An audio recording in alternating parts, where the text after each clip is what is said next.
as Matthias explained, this is a short presentation of the newsletter that ends up in your mailboxes every month or so, that tries to analyze what's going on in Europe, especially in the European Union, mostly, not Switzerland,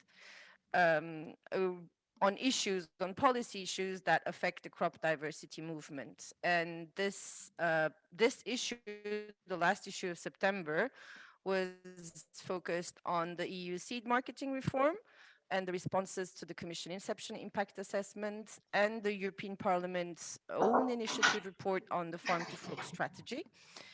And I will go quickly. So with regards to the reform, just to give you a bit of context for those who don't follow this topic closely.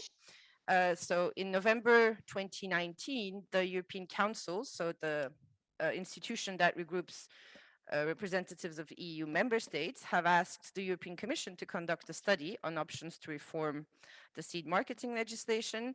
On April 2021, the study was published. It was done by an external consultancy, and it was accompanied by a Commission staff working document, which outlined certain policy options. And those policy options were then taken up in a so-called Inception impact assessment, which is the normal pathway towards a European legislative act, whether it's a regulation or a directive. And that Inception impact assessment was published. It received, so in only 4 months of deadline, it received 65 responses that I will get back to, I will come back to later on. What happens now is that they do a formal impact assessment, a full impact assessment with assessing so the economic, social, environmental, but also human rights impact of the legislation proposal they want to bring forward. There is going to be a public consultation from November 2021 to February 2022, and the proposal, whether it's a regulation with direct effect or a directive that needs to be transposed in each EU member state, will be submitted by the European Commission to the Parliament and Council at the end of 2022. So now, the bulk of today's presentation is the responses to the Inception impact assessment. So you have 4 options for those who don't know. So option 0 is to do nothing. Option 1 is to adjust minor, so have minor adjustment to existing text. Option 2 is really looking at the scope of the legislation, so to see whether seed conservation networks and sale to amateur gardeners should be out of scope, and whether an ad hoc framework for farmer seed exchange, which is going to be the topic of today's a bit more seed policy dialogue, should be included in the future reform.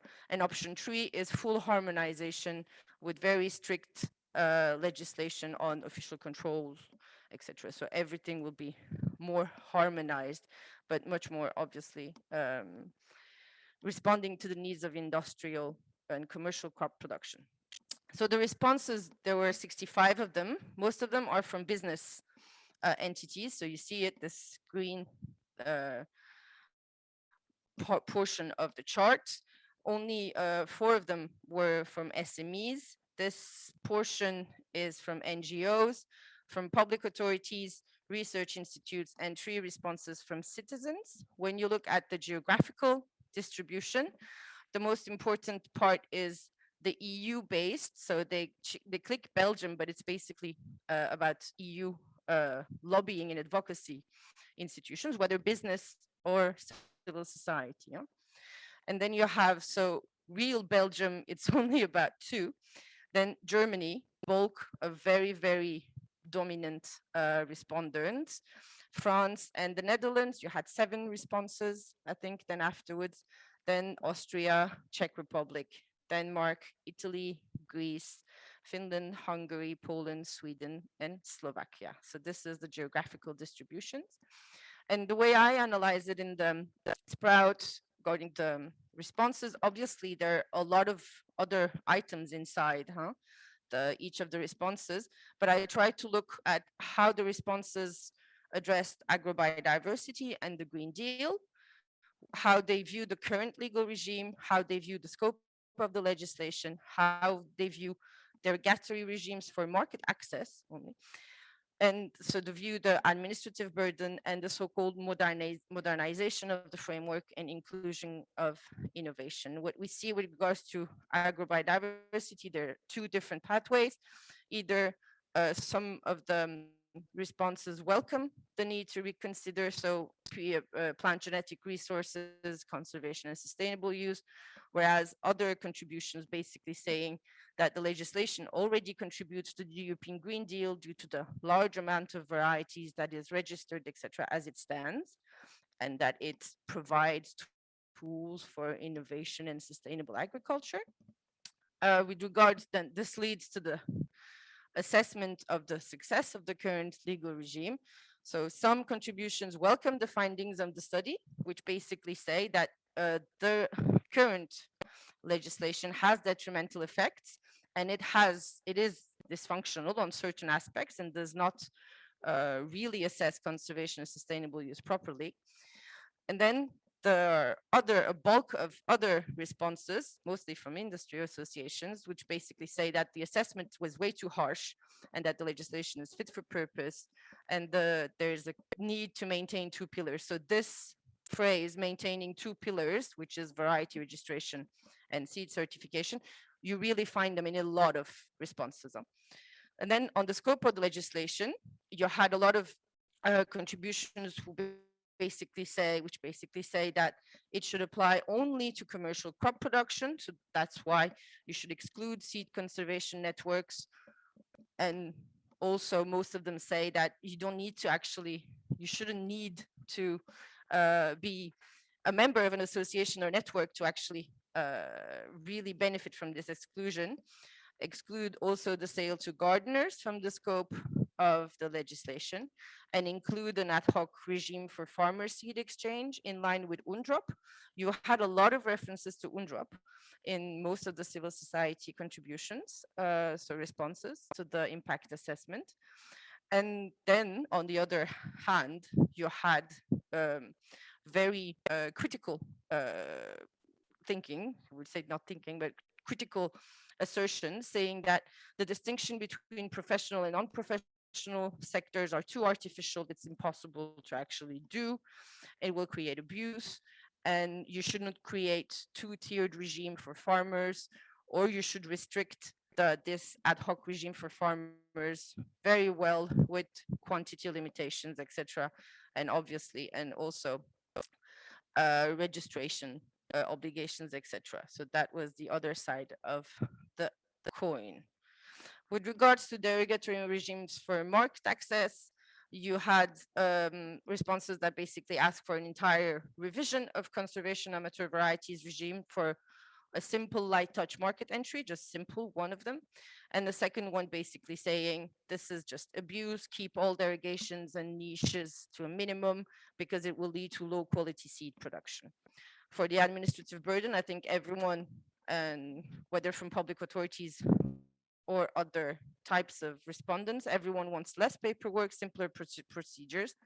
But for some feedbacks, that means basically allowing control and testing under official supervision. So this basically means that the companies who can afford to do so will do all the testing in their, or most of the testing in their own plots and in their own land, and then cooperate with public authorities to basically lessen the administrative burden of public authorities.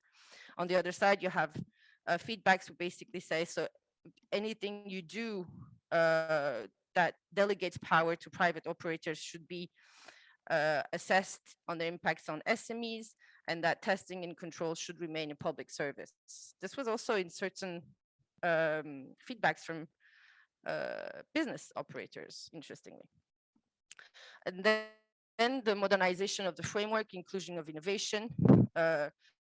You had either so very critical feedbacks, basically saying the use of molecular markers, biomolecular markers should remain optional. Biosafety should be a separate legislation. Please don't focus on this. And other feedbacks basically saying this legislation should adapt to technological innovation, to biomolecular markers, and also some of them, I think 3 of them, officially, so formally mentioning new breeding techniques or new genetic engineering techniques. The second part of the sprouts was on the farm to fork strategy. So the European Parliament has been negotiating its own parliamentary report for a long time, since May 2020. And they voted on this report, which was a joint competence from the agriculture and environmental committees. And you have 2 amendments there, which directly relate to crop diversity. So it obviously the farm to fork strategy addresses the entire food value chain from production to consumption. So you don't have that much on seeds. But there's a compromise amendment on seed diversity, which mentions so the need to facilitate the registration of traditional varieties, which is wary of patents, and things that are very positively articulated. And then a compromise amendment on 7A on new genomic techniques, which is also quite balanced. You see that it's a compromise amendment. It mentions the precautionary principle, but also says that there's a need to see how these techniques should be integrated. Obviously, so when the Sprouts was out, the proposition of the Commission on to deregulate certain techniques of genetic engineering wasn't out yet, but 2 days ago, an Inception impact assessment was published, which proposes to deregulate certain new genomic techniques. This will be next month. So if you have a few questions, I can take them. But